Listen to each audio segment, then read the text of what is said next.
আসসালামু আলাইকুম সুপ্রিয় দর্শক মণ্ডলী।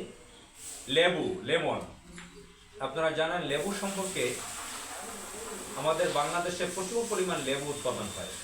আমরা সারা বছর দেখি, বছরের 2 থেকে 3 মাস বাদে সবসময় লেবু দেখি বাজারে, রাস্তাঘাটে এখানে সেখানে লেবু নিয়ে বসে আছে। দেখা যাচ্ছে যে 20 টাকায় পর্যন্ত ডজন কেনা যায়, এমন পরিস্থিতি হয়ে যায়। পাহাড়ি লেবু আসে প্রচুর পরিমাণে, লেবু উৎপাদন হয়, প্রচুর লেবু উৎপাদন হয় বাংলাদেশে। এখানে সেখানে লেবু পরে তাকে বিক্রি করতে পারে, এই অবস্থা আমরা দেখি।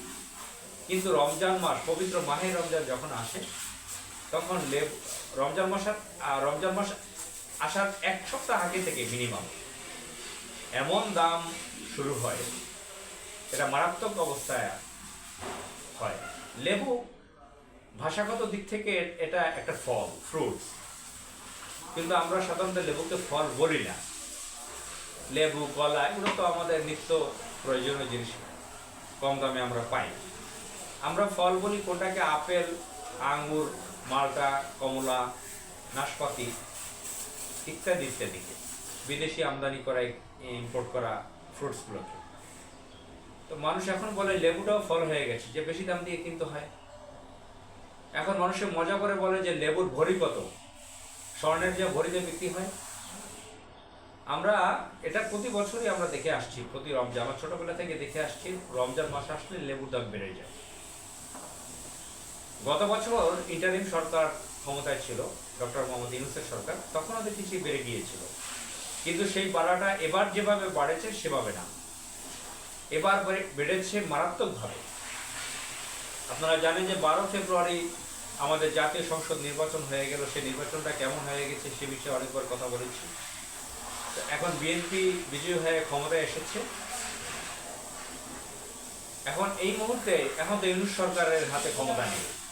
ইউনূস সরকার যে খুব একটা বাজার নিয়ন্ত্রণ করতে পারছে না, তার আমলেই শেষ দিকে এলপিজি গ্যাসের দাম মারাত্মকভাবে বাড়ে, অনেক নিত্য প্রয়োজনীয় দ্রব্য বাড়ে, কিন্তু অধিকাংশই ক্ষেত্রে হাসিনার আমলের থেকে ভালো ছিল।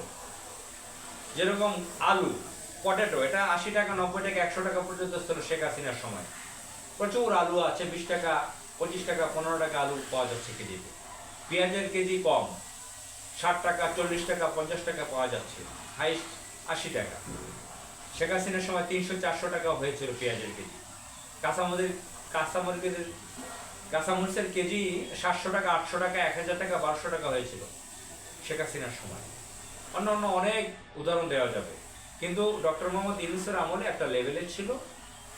সয়াবিনের দাম 200 টাকার ভিতরে ছিল লিটারে, যদিও এগুলোর অতীত রেটগুলো খুব কম ছিল। 1 লিটার সয়াবিন ছিল 70 টাকা, 80 টাকা। বা কাঁচামরিচের কেজি, নাশপাতি, যে ফলগুলো আমদানি করা, এগুলো শেখ হাসিনার আমলে নজরুল ইসলাম মজুমদার, হাজি সেলিম, এদের যে সিন্ডিকেট, এই সিন্ডিকেটের কারণে এই ফলগুলোর দাম বেড়েছিল মারাত্মকভাবে। বাদামতলী থেকে একটি সিন্ডিকেট হয়ে আসছে। তো এই ফলগুলো দেখা যাচ্ছে 1 কেজি আপেল যেটা আগে 120 টাকা পাওয়া যেত, এখন সেটা 350 বা 400 টাকা কেজি। যে আঙুর ছিল আগে 150 টাকা বা 200 টাকা কেজি, সেটা এখন 450-500 টাকা। যে মালটা ছিল শুধু 70-80 টাকা কেজি, সেটা এখন 350-400 টাকা কেজি।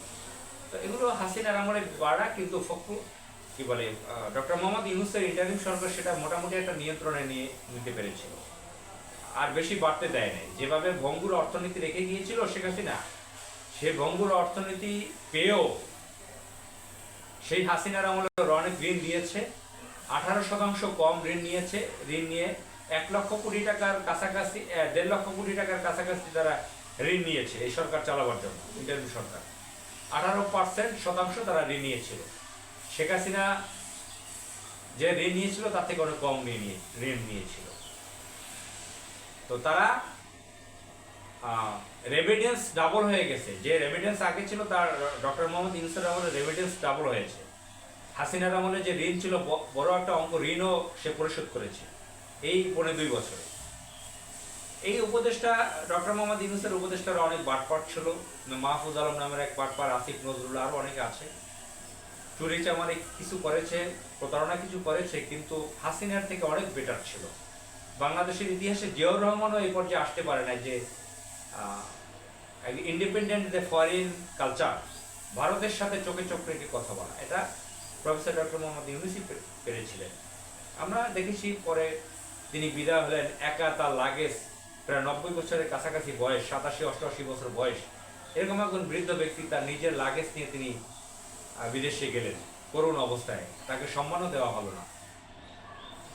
তো যাই হোক, সেটা আর একটা বিষয়, সে বিষয়ে পরে কথা বলা যাবে। এখন এই যে লেবু, এই যে তারেক রহমান প্রধানমন্ত্রী হয়েছে, বিএনপির লোকটা চাঁদাবাজি করে, সেটা আপনারা জানেন যে শেখ রবিউল আলম, তাকে 4টি-5টি মন্ত্রণালয়ের মন্ত্রী করা হয়েছে। সে মন্ত্রীর চেয়ারে বসেই চাঁদাবাজির পক্ষে কথা বলেছে। এখন এই যে চাঁদাবাজিটাকে বৈধ করা, জায়েজ করার জন্য সে বক্তব্য দিয়েছে, এবং বিএনপির লোক যে চাঁদাবাজি করে এটা আমরা সবাই জানি।